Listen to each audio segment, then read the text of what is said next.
How to create a Capital One bank account online. In this video, I'll show you how to quickly create a Capital One bank account online. Let's dive right in.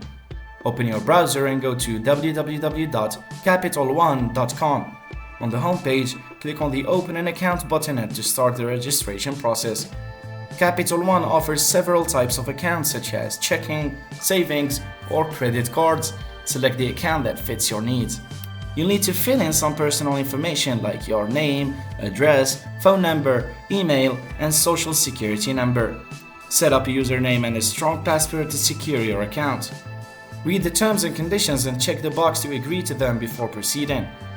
For security, Capital One may ask for additional verification such as uploading a photo ID or completing a security quiz. Add a bank account, debit card, or other payment method to fund your new Capital One account. And once everything is entered correctly, click Submit to finish the process. You'll receive a confirmation email and your Capital One account will be ready for use. And that's it. Now you know how to create a Capital One bank account online. You're all set to start managing your finances easily and securely.